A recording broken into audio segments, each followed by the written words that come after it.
آپ کہہ رہے ہیں وظائف کام نہیں کر رہا، تو آپ ایک مرتبہ اس وظیفے کو 7 دن تک کریں اور پھر کمال نہ دیکھیں تو پھر مجھے بتا دینا، پھر میری ذمہ داری ہوگی، میں آپ کا مجرم ہوں گا اگر اس نے کام نہیں۔ مالی پریشانی کے لیے، قرض کا بوجھ ختم کرنے کے لیے اور دشمنوں کے خلاف آپ نے کبھی بھی اس سے پہلا ایسا طریقہ، ایسا تیز ترین وظیفہ آپ نے کبھی زندگی میں نہ دیکھا ہوگا نہ دیکھا۔ سورہ کوثر میں اللہ تعالیٰ نے بہت کرامات، بہت معجزات رکھے ہیں۔ سورہ کوثر جو بھی غریب پڑھے گا انشاءاللہ العزیز مالدار ہو جائے گا، قرض دار پڑے گا تو قرض انشاءاللہ ختم ہو جائیں گے، قرضوں سے انشاءاللہ مکمل طور پر نجات حاصل ہوگی۔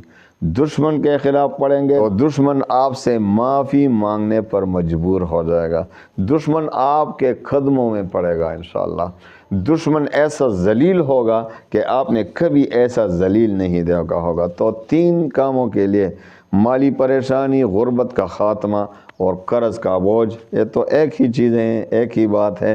تو قرضوں کا بوجھ مالدار ہونے کے لیے، غربت ختم ہونے کے لیے، اور اسی طرح دشمنوں کے خلاف آپ نے اس سے زیادہ تیز ترین وظیفہ کبھی نہیں دیکھا ہوگا۔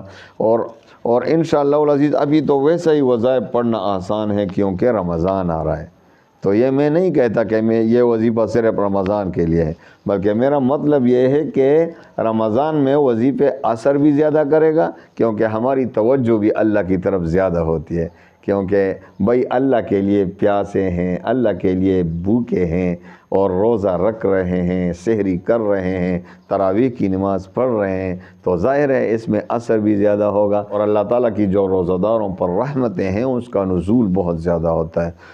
تو اگر روزہ میں رمضان میں پڑھیں گے تو اس سے بہت اچھی بات کون سی ہوگی؟ تو رمضان تو آ رہا ہے، 2-3 دن رہتے ہیں درمیان میں، تو اگر رمضان میں پڑھیں یا غیر رمضان میں، دونوں میں اثر کرے گا، لیکن رمضان آ رہا ہے تو رمضان میں پڑھیں، بہت بہتر ہوگا۔ تو آپ کو خود پتہ چل جائے گا اور خود کہنے پر مجبور ہو جائیں گے کہ یہ تمام وظائف کا سردار وظیفہ ہے۔ وہی سورہ کوثر میں اللہ تعالیٰ نے اتنی طاقت رکھی ہے کہ آپ نے کبھی اس کی طاقت کا مشاہدہ نہیں کیا، اس لیے آپ اس سے غافل ہیں۔ آپ کہہ رہے ہیں وظائف کام نہیں کر رہا، تو آپ ایک مرتبہ اس وظیفے کو 7 دن تک کریں اور پھر کمال نہ دیکھیں تو پھر مجھے بتا دینا، پھر میری ذمہ داری ہوگی، میں آپ کا مجرم ہوں گا اگر اس نے کام نہیں کیا۔ لیکن صحیح طریقے سے پڑھنا ہے، اور شرائط، اور جو میں شرائط دیتا ہوں، دیکھو اجازت میری عام ہوتی ہے، لیکن جو زندگی کے لیے مسلمان کے لیے ضروری ہیں زندگی گزارنے کے لیے، وہی شرائط کسی بھی وظیفے کے لیے ہیں۔ آپ کو جو بھی وظیفہ دے گا، چینل سبسکرائب کرنے سے وظیفے کی اجازت نہیں ملتی، یہ آپ کی بھول ہے، یہ لوگوں کو الو بنا رہے ہیں جو کہتے ہیں میرے چینل کو سبسکرائب کرو تو آپ کو اجازت ہے، یہ لوگوں کو الو بنا رہے ہیں، اس سے کبھی بھی کسی کو اجازت نہیں ملتی۔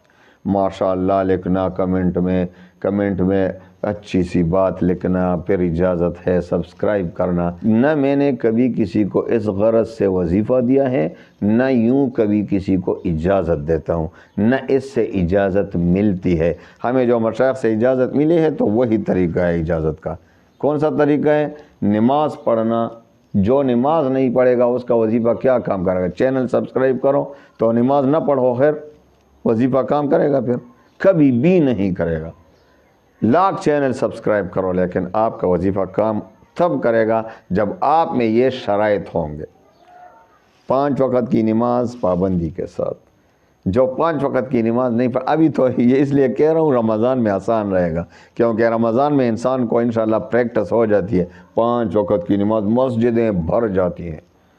یار افسوس بھی کرتا ہوں بعض اوقات کہ یار یہ غیر رمضان میں لوگ کدھر جاتے ہیں، پھر مسجدیں خالی ہو جاتی ہیں۔ تو غیر رمضان ہر وقت 5 وقت کی نماز پڑھیں، لیکن یہ رمضان میں تو بہت آسان ہے نا ان شرائط پر عمل کرنا۔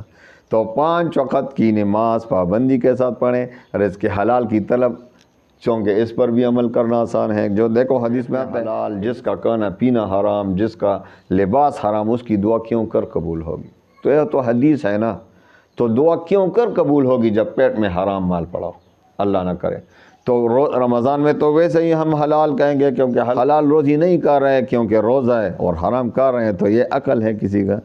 تو جو یہ کام کرے گا اس کا عقل ہے، اس کو کون کہہ سکتے ہیں عقل مند ہے؟ حرام کھا رہا ہے، حلال سے بچ رہا ہے۔ تو دیکھو بالکل آپ نے حرام مال سے رمضان ہو غیر رمضان ہو بچ کے رہنا ہے۔ تیسرا شرط اللہ تعالیٰ پر یقین اور اعتماد۔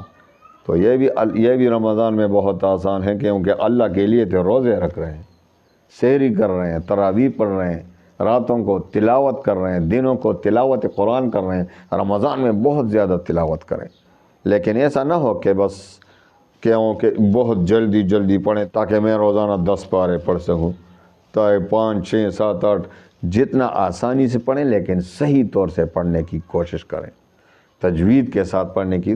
خواہ آپ 5 کے بجائے 3 ختم کریں رمضان میں، 10 کے بجائے 5 کر لیں، 5 کے بجائے 2 کر لیں، 2 کے بجائے 1 کر لیں، لیکن قرآن عظیم کو صحیح طریقے سے پڑھیں۔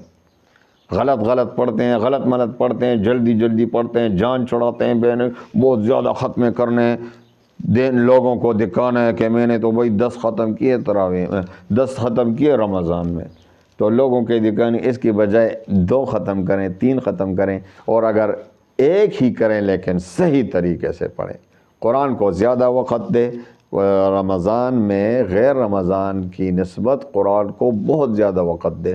شہر رمضان الذی انزل فیہ القرآن، تراویح میں ختم میں شامل ہو جائیں۔ تو آئیے وظیفے کی طرف آتے ہیں۔ یہ تو بات آ گئی ضمنی طور پر، رمضان آ رہا ہے تو رمضان اس طرح نہ جائے کہ اللہ تعالیٰ کو ہم راضی کر سکیں، تب رمضان جائے انشاءاللہ۔ تو اللہ تعالیٰ پر یقین و اعتماد تیسرا شرط، اور چوتھا اور آخری شرط یہ ہے کہ وظیفے کا تلفظ ٹھیک ہو۔ ابھی سورہ کوثر کا وظیفہ دے رہا ہوں، تو آپ سورہ کوثر کو صحیح طور سے پڑھ سکتے ہیں۔ تو آئیے ان 4 شرائط کی روشنی میں وظیفے کی طرف آتے ہیں۔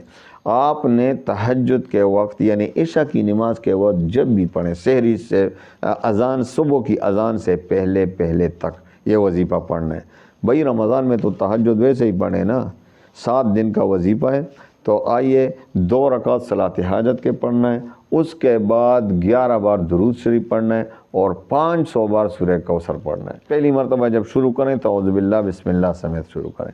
اعوذ باللہ من الشیطان الرجیم، بسم اللہ الرحمن الرحیم، انا اعطیناک الکوثر فصل لربک وانحر ان شانئک هو الابتر، 500 مرتبہ۔ اس کے بعد آخر میں پھر 11 بار درود شریف، اور پھر دعا کریں، خوب اللہ سے مانگیں، رو کر، گڑ گڑا کر، عاجزی کے ساتھ، ادب کا لحاظ کرتے ہوئے اللہ سے باتیں کریں۔ رمضان ہے بھائی، ساری رات رمضان میں اللہ تعالیٰ آسمانی دنیا پہ تشریف لاتے ہیں، جس طرح اس کی شان ہے، اور اللہ تعالیٰ فرماتے ہیں کوئی ہے جو مجھ سے سوال کرے میں اس کی سوال کو پورا کروں، کوئی ہے جو مجھ سے مغفرت کا طالب ہو میں ان کی مغفرت کر دوں، کوئی ہے جو مجھ سے اپنے حاجات طلب کرے کہ میں اس کو اپنی حاجات پورے کروں۔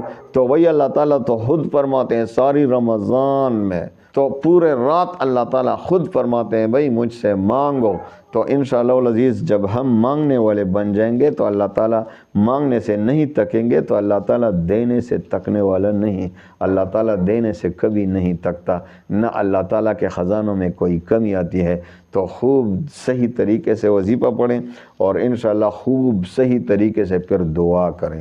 اپنی حاجت، جو مالی پریشانی ہو یا قرض ہو، جس مقصد کے لیے آپ پڑھتے ہیں، یا دشمنوں کے خلاف ہو، تو انشاءاللہ العزیز ایسا تیز ترین وظیفہ مالی پریشانی کے لیے، قرض کا بوجھ ختم کرنے کے لیے، اور دشمنوں کے خلاف آپ نے کبھی بھی اس سے پہلا ایسا طریقہ، ایسا تیز ترین وظیفہ آپ نے کبھی زندگی میں نہ دیکھا ہوگا، نہ دیکھیں گے۔